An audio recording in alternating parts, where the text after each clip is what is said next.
Alors je vais revenir sur la vidéo précédente et sur le lemme qui a été prouvé, qui est le lemme de Gesell-Vienno.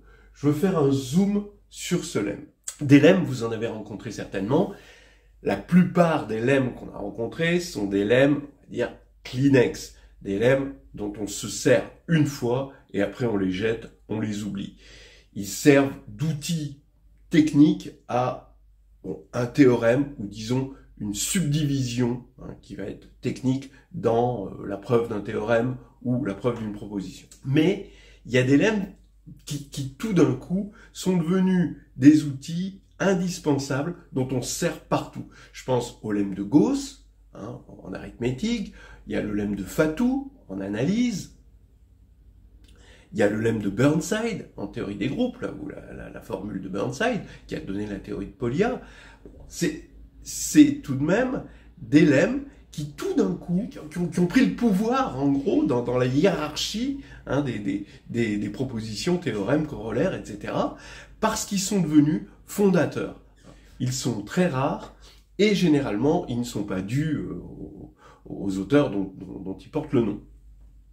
Le lemme de Gauss, vous vous doutez bien que c'était bien connu à l'époque même d'Euclide. Le lemme de Burnside, il remonte à Cauchy. Bon. Mais là, c'est un vrai lemme de Gesell-Vienno et il va falloir le voir comme une redécouverte du déterminant. C'est-à-dire, c'est incroyable de partir d'un objet qui... Bon, ce lemme est un lemme récent, donc le déterminant est connu depuis plus de 100 ans, et débarque ce lemme qui va révolutionner la vision qu'on a du déterminant, puisqu'il en donne une vision combinatoire. Alors, je vais rappeler un petit peu le lemme, et après on va voir quelques conséquences de ce lemme, des conséquences tous azimuts, autour du déterminant évidemment. Alors d'abord, je pars d'un graphe, il est orienté. Là j'ai fait le graphe le plus simple possible, il est orienté est et nord, ou vers la droite et vers le haut. Je pars de n points dans le graphe, bon je les ai pris ici, évidemment j'aurais pu les prendre ailleurs, et n autres points, de z2 distincts, tout ça c'est distinct.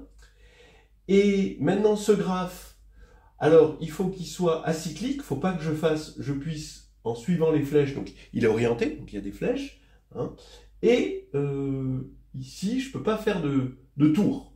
Oui, à partir du moment où on peut aller que vers la droite ou vers le haut, on ne peut pas faire de cycle. On ne peut pas, en partant d'un sommet, revenir sur le même sommet en suivant les flèches. Chaque arête est pondérée, et la pondération va dans un anneau. Donc c'est un élément d'un anneau. Donc, vous pouvez imaginer un corps, vous pouvez imaginer C, Z sur PZ, ou vous pouvez imaginer un anneau de polynôme, comme vous voulez, ou Z. Voilà. Quand j'ai un chemin, comme ici le chemin rouge, eh bien, j'appelle le poids du chemin le produit des poids des arêtes qui constituent le chemin. Et maintenant, quand je vais prendre cette donnée de n points distincts et la donnée de n autres points, tous distincts, j'ai un système de chemin de A vers B, d'accord, C1 jusqu'à Cn, où Ci va aller de AI vers un B, mais sigma de I. Donc ici, vous voyez que A1 va vers B sigma de 1. Étant donné qu'ils sont distincts, donc qu'il y a n éléments, ben ça va nous donner une permutation, sigma, qu'on va appeler sigma de S. Il est associé au système. D'accord ? Donc, je n'ai pas dessiné, évidemment, tous les chemins, j'en ai dessiné que 2, mais vous pouvez imaginer ce que ça représente. Et le poids du système, ben, c'est le produit des poids des chemins. Donc, finalement, c'est le produit de toutes les arêtes qu'on va rencontrer dans le système. Le lemme de Gesell-Vienno dit que si MIJ, c'est la somme des poids des chemins qui vont de I à J, donc I de 1 à N, J de 1 à N, alors on peut mettre les MIJ dans une matrice, à coefficient dans l'anneau. Vous remarquerez qu'on n'a fait que multiplier et additionner, donc bon, on est dans un anneau, c'est fait pour ça. Eh bien, on a Une combinatoire pour le déterminant de M, c'est la somme des S sans intersection de epsilon, la signature de sigma de S, pi de S. Donc pi de S a été défini, d'accord? S va aller sans intersection, évidemment, donc c'est tous les S qui vont des A vers les B, d'accord? Epsilon de sigma S, c'est la signature de la permutation associée à S, et sans intersection, eh bien, ça veut dire que le système de chemin ne s'intersecte pas, n'a pas de sommet commun. Ici, par exemple, j'ai fait une intersection, hein, donc ceux-là possèdent une intersection. Il faut bien voir que le fait de ne pas avoir d'intersection, ça élimine énormément de systèmes. C'est ça qui est extraordinaire. C'est-à-dire que le déterminant, d'accord, qui, au départ, va considérer des systèmes avec intersection, c'est ce qu'on a vu dans la preuve de la vidéo précédente, eh bien, on élimine énormément de choses en ne gardant que les systèmes sans intersection. Vous voyez que ici, comment sont ordonnés les AI et les BI, si on veut qu'il n'y ait pas d'intersection dans ce graphe-là, eh bien, on est obligé d'avoir sigma égale l'identité. On est obligé d'avoir bon, les trucs qui vont tout droit. Voilà. Hein, ça élimine tout. Alors qu'au départ, les systèmes devaient être indexés par, déjà par Sn, donc il y en avait factoriel n. Et en plus, pour un sigma donné, il pouvait y en avoir plusieurs. Alors que là, tout est bien rangé, il y a eu une élimination énorme. Et en plus que le epsilon, étant donné qu'on a l'identité, eh bien c'est sigma, c'est l'identité, donc l'epsilon c'est égal à 1, donc on n'a plus qu'à compter. Et on a vraiment des renseignements sur le déterminant, puisque on l'a connecté avec une certaine combinatoire des chemins. Voilà. J'espère que en voyant ce lemme, ben, vous redécouvrez une nature du déterminant, un champ des possibles du déterminant, et c'est ce que Guessel et Viennot ont exploité.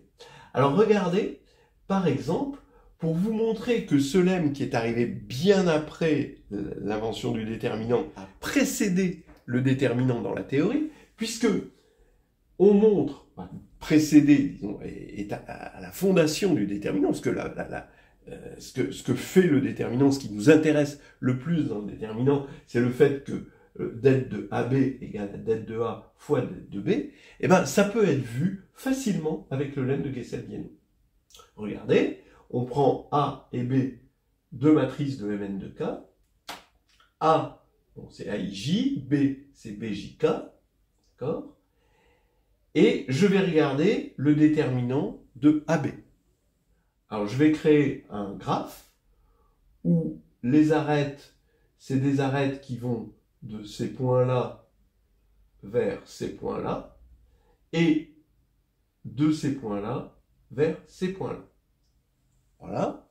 Les arêtes rouges, donc ici, on a des points indexés par K, ici, on a des points indexés par J, et ici, des points indexés par I.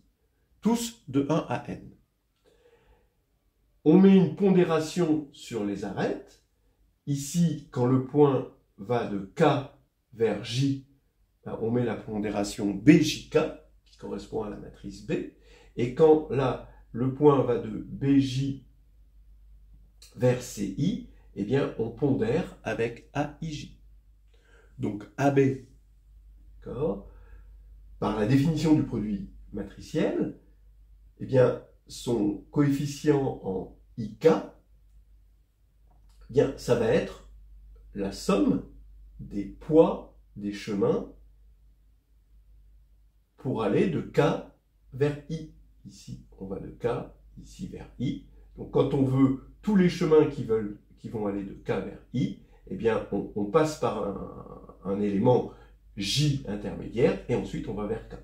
Voilà.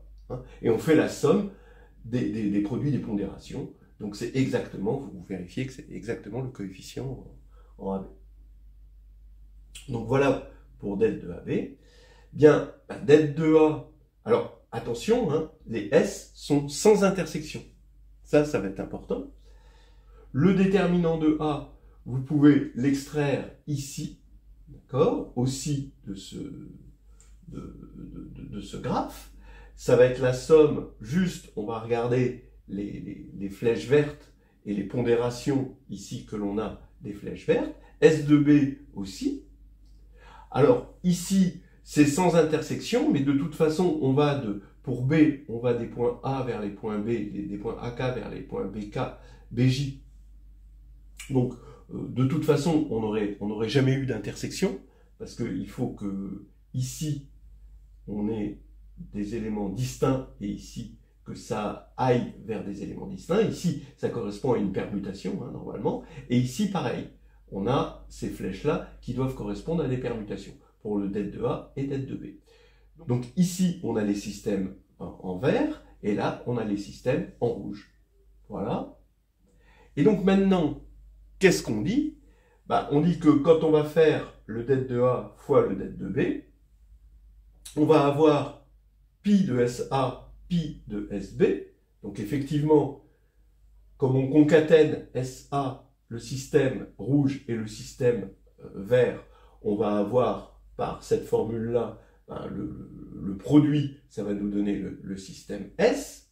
Ici, vous allez avoir epsilon sigma de B, epsilon sigma de SA, mais vous voyez bien que le sigma de B ici, rond sigma de A, ça va être le sigma total ici qu'on obtient quand on concatène les chemins.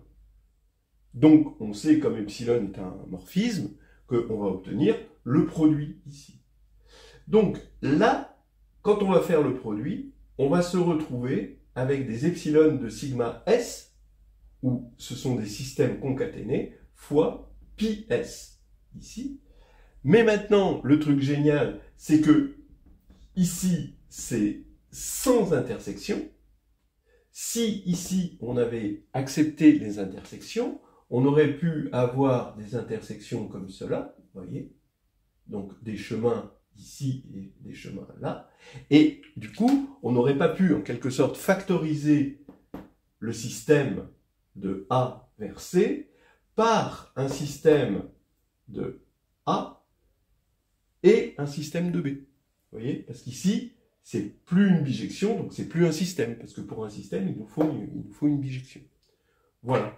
Donc on a exactement, donc quand on va multiplier det de A par det de B, et en utilisant la formule de Guessel-Bienot, on va avoir exactement tous les systèmes, et pas plus, et pas moins, qui constituent AB.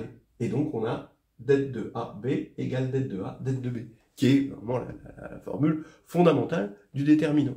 Voilà. Et le lemme qui vient se poser avant cette formule fondamentale, c'est extraordinaire. Vous voyez. Et on peut même, et c'est pas difficile, regardez, la formule de Binet-Cauchy, qui est une généralisation de cette formule-là, eh bien elle devient triviale avec le lemme de Guessel-Bienot. Hein. Pourquoi? Parce que c'est exactement la même chose. Alors, det de AB, c'est égal à la somme des det de AZ, det de BZ, quand Z parcourt les parties de 1 à R à n éléments. Alors on peut toujours supposer R supérieur ou égal à n, parce que si R est strictement inférieur à n, cette matrice qui est n va être de rang au plus R, et du coup le déterminant va être nul, parce que son rang est strictement inférieur à n. Voilà, donc bon.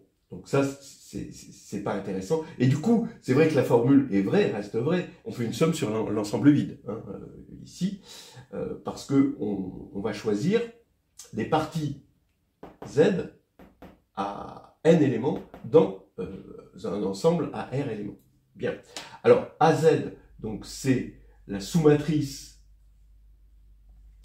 où on prend les n lignes, mais les n colonnes correspondant à Z. Et B, c'est la sous-matrice où on garde les n colonnes, mais on prend les n lignes correspondant aussi au même Z. Voilà. Eh bien, vous voyez que la preuve de cette formule, hein, la formule de Miné-Cauchy qui est fondamentale dans le déterminant aussi, ben, on prend, ici on a n, on n'a qu'à rajouter des points, ici, de sorte à ce qu'il y en ait R, cette fois-ci J va de 1 à R, et là, on voit que c'est exactement, donc ce terme de gauche va correspondre, va se scinder en des S qui se factorisent par un ensemble à Z éléments. Comme il n'y a pas d'intersection, le terme d'aide de AB est indexé ici par des S, et on va subdiviser les S en les factorisant par des chemins qui passent par une partie Z des éléments BJ, J de 1 à R. Et comme il n'y a pas d'intersection, eh bien Z est de cardinal exactement N. Il ne peut pas y avoir de situation comme ceci. Donc c'est exactement la même preuve. La preuve de det de AB égale det de A, det de B, eh bien exactement la même preuve. Vous avez la formule de Miné-Cauchy, c'est pas plus difficile. Voilà, par la combinatoire, comment la combinatoire vient nous aider dans ce genre de situation. Voilà, la prochaine fois, on verra une magnifique application du lemme de Glessel-Vienno appliquée au polynôme symétrique. Voilà. Et il mérite qu'on l'appelle le lemme qu'on l'aime.